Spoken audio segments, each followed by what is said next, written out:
Check this out. Let's see what kind.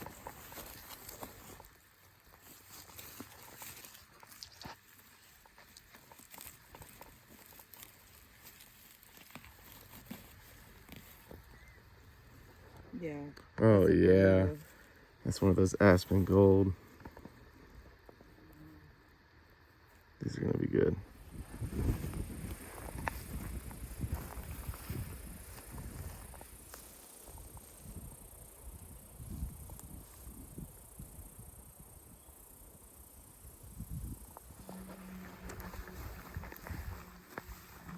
Is this the closest thing? I can't believe how much it is. We grew some grass this year. Holy shit.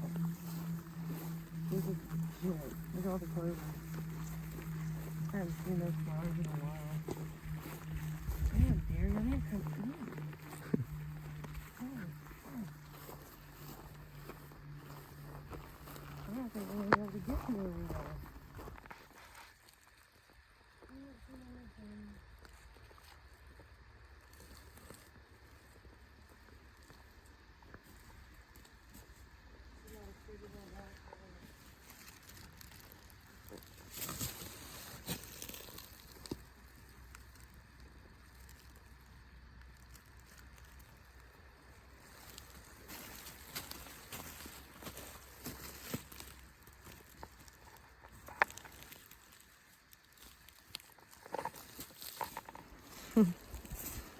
Three. Oh my god, look at this.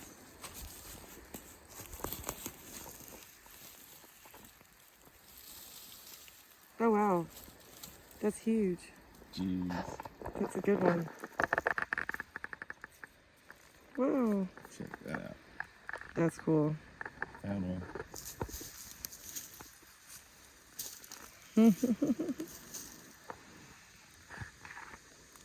Pretty thick in here. That is kind of cool Sweet. It's sick. to find.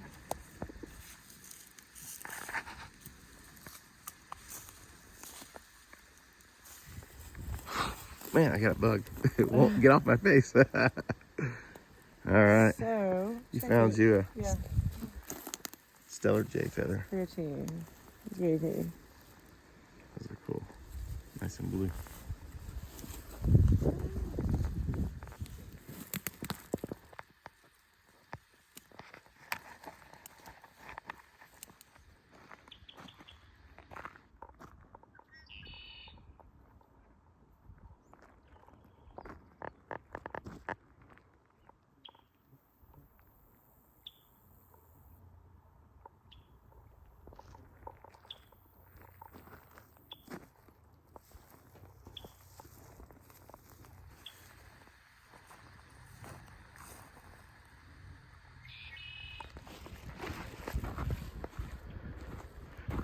Oh, look at that.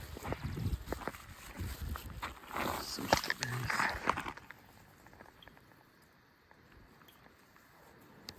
Couple ripe ones.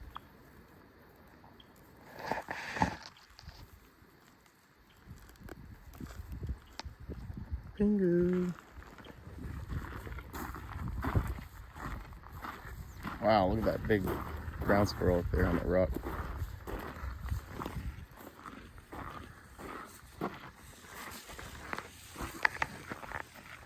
He was way up on that rock up there.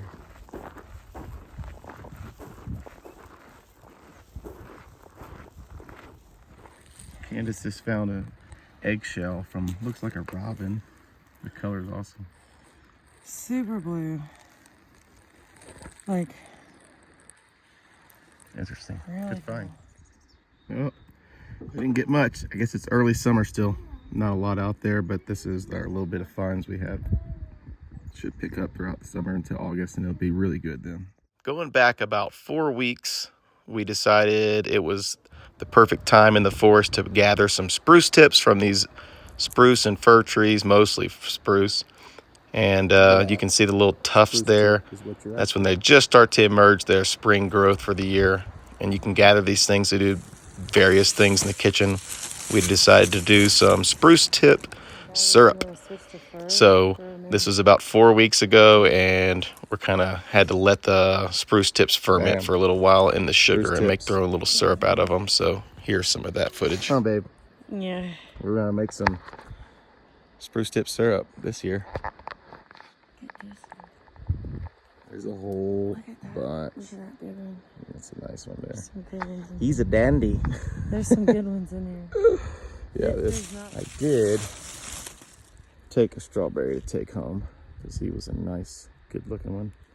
So hopefully he'll grow when I get him some water. But look at this score. We've got enough spruce tips for probably 2-quart mason jars at least to make some syrup. And there's an abundance of spruce trees. These are all raspberries. They're just popping up. These will be late summer before they do anything. But it's just starting to get little buds on there. For the flowers will open up soon, and then they got to make a berry, so we're several weeks out. However, these white flowers are strawberries, and that's a normal one. Normal size berry, little bitty leaves, about the size of, smaller than my thumb. Come check this bad boy out. There's a lot of spruce tips on this fella. This one's gonna be coming home with me. This nice wild strawberries. Monster. Look at the difference in these leaves. He's got lots of stalks and growth coming up. Runners starting to come off. So I'm gonna dig this guy up and see if we can get some nice wild berries at the house. You got your fir tip? That's a fir, Douglas fir. Little youngster. Thank you. I'm gonna put this in here. Good job. Yeah. And there's so much on this tree that are growing. That's good. Those are nice and young. That's what you want. Thank you. Before they turn bitter. I'm gonna put this in your pocket. All right. Now carry your car. These are the oldest people. Here, Mom. I need your bag. There you Get go. some going here. All right. Let's go spread it out so we don't pick from one tree and take its growth for the year off of one. Mama, Look at these irises. Wild. A few more. And more over there. And then there's a lot of them. They just hadn't started sprouting yet. Like these guys here. They just hadn't opened up. But there's all wild strawberries in here, mixed with irises, like those tips that haven't opened, and dandelions, which is what they're picking. We can have some more greens tonight. Let's see your bag. What'd you get? A bunch. You got some dandelion greens. These are all young tenders. They haven't even flowered, so they'll be nice and sweet and not so bitter. You're doing a good job, Aaliyah. Yeah, she got a good eye for leaves. I don't She's like, oh, Look at the size of that aspen tree. That's a big one. Okay. Time for the spruce tips. I mean, we might only be able to make 1 quart. It's a lot. Yeah, there's so many, it's hard to tell. A lot of picking.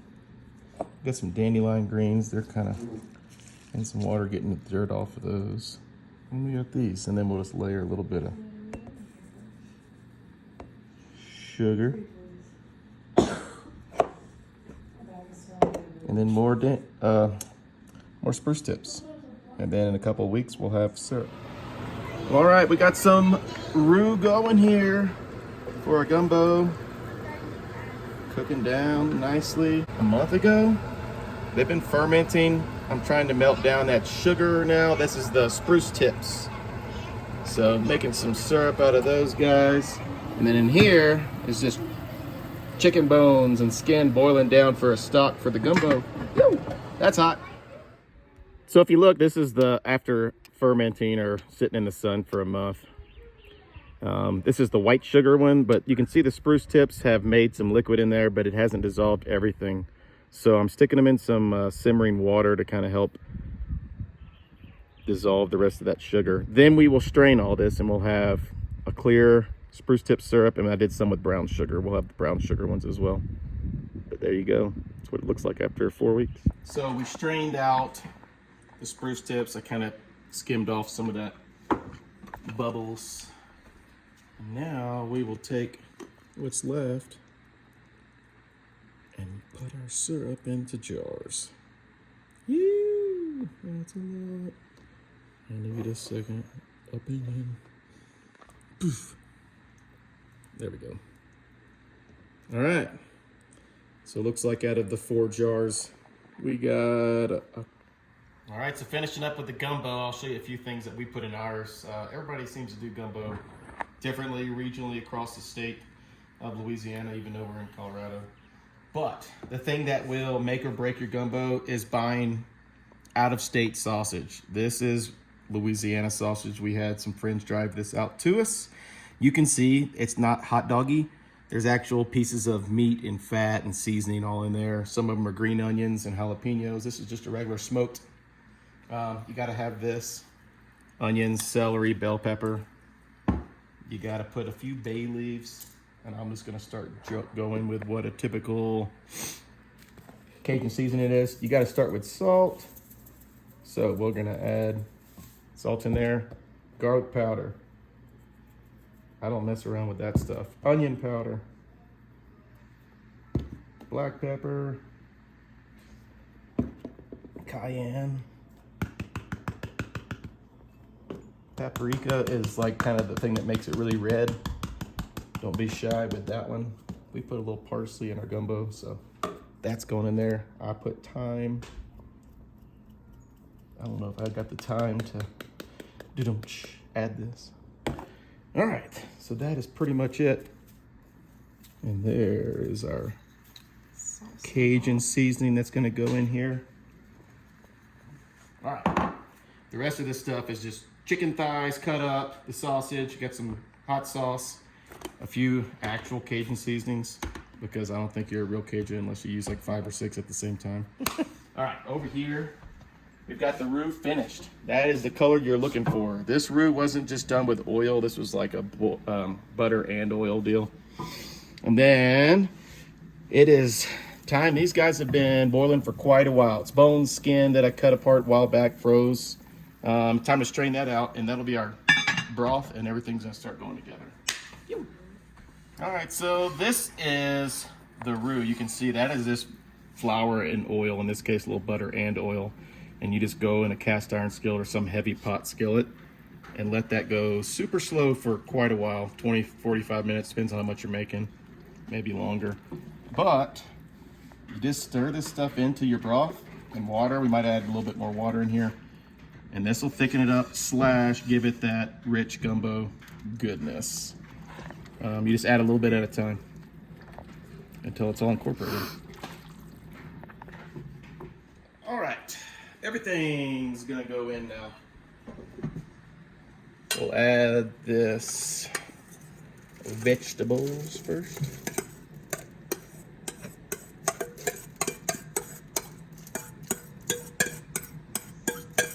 That's just the onion, celery, bell pepper, chopped up. Add the bay leaves, and I seasoned the chicken and sausage a little more with our Cajun seasoning as well. Smoked sausage going down, splattering everywhere. I even picked a little bit of the meat off that broth, the bones that I had. There was a little bit of meat on there, so pulled that, and then here's the actual chicken meat here.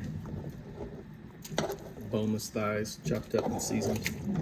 All right, so now give that a stir and then let this bad boy go for quite a while. You can see there's a bunch of fat on top of there.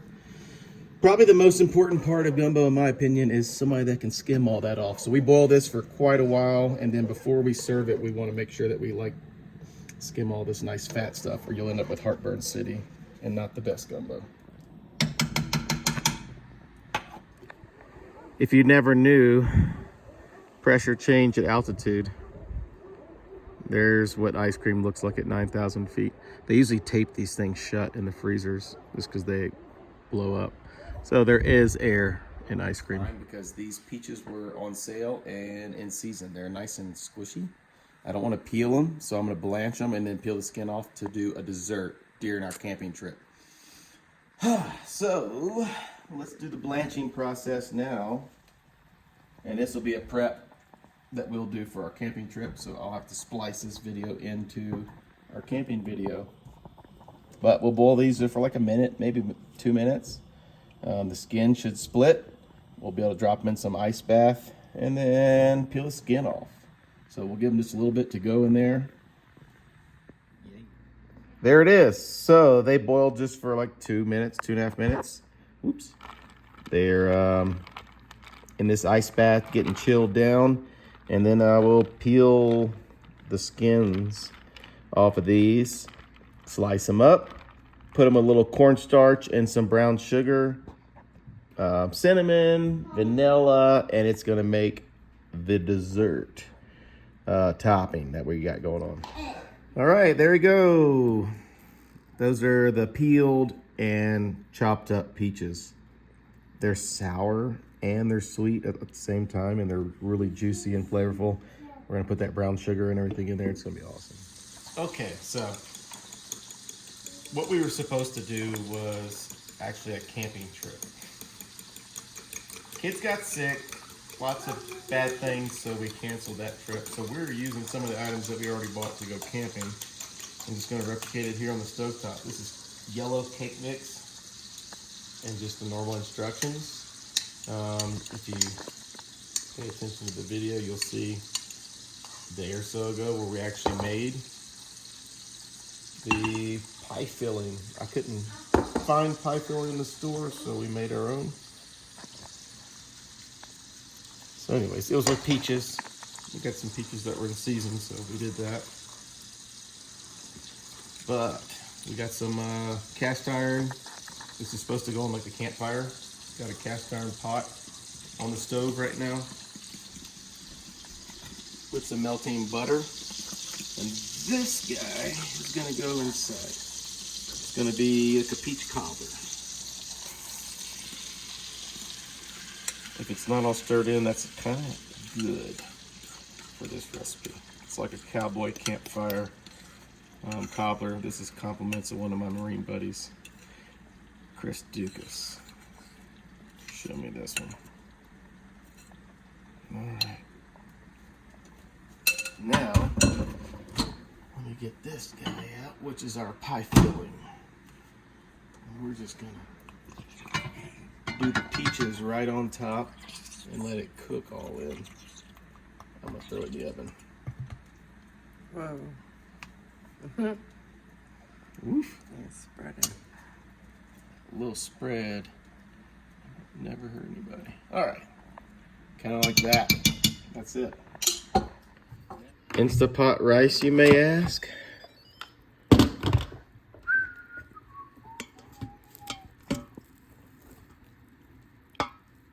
Perfect. One thing I will say about it, works every time. Okay, this is not part of the Dukas family recipe, but this is thinking outside the box. A little crispy crunch of sugar maybe would be the ticket to an even better cobbler. Bam! Oh yeah!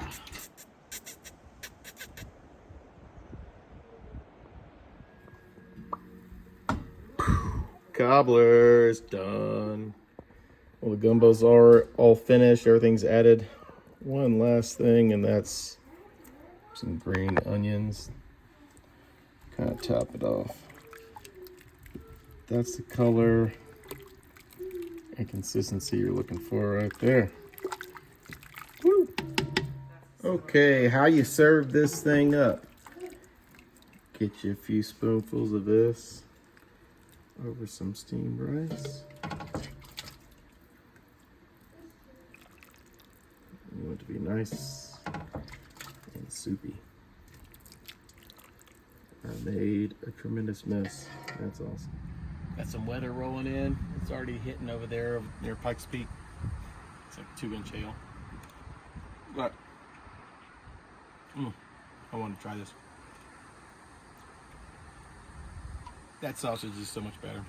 Getting the real stuff from Louisiana. It's so much smokier, tender. It's been boiling for a while. It's awesome. All right, the last part. We got the ice cream in there, and this was supposed to be the campfire dessert, but it turned out to be stovetop. Look at that cobbler. It's got those peaches.